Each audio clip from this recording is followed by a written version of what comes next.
TS news చర్చలు సఫలం. సమ్మె యోచన విరమించుకున్న జూనియర్ వైద్యులు. హైదరాబాద్ సకాలంలో స్టైఫండ్ విడుదల చేయాలన్న డిమాండ్తో సమ్మెకు పిలుపునిచ్చిన జూనియర్ వైద్యులతో వైద్యారోగ్య శాఖ మంత్రి దామోదర రాజనరసింహ జరిపిన చర్చలు సఫలమయ్యాయి.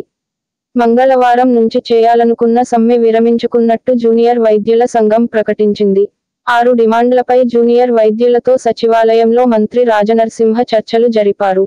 స్టైఫండ్ క్రమబద్ధీకరణ కోసం గ్రీన్ ఛానల్ ఏర్పాటు చేస్తామని, ప్రతి నెల 15వ తేదీకల్లా స్టైఫండ్ విడుదల చేస్తామని మంత్రి హామీ ఇచ్చారు.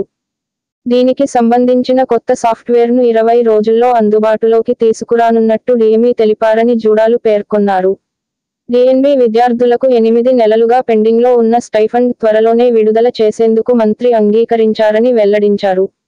ప్రైవేటు కాలేజీల పీజీ, ఇంటర్న్షిప్ విద్యార్థుల స్టైఫండ్పై సంబంధిత అధికారులతో చర్చించి తగిన నిర్ణయం తీసుకుంటామని మంత్రి హామీ ఇచ్చినట్టు జూడాలు తెలిపారు.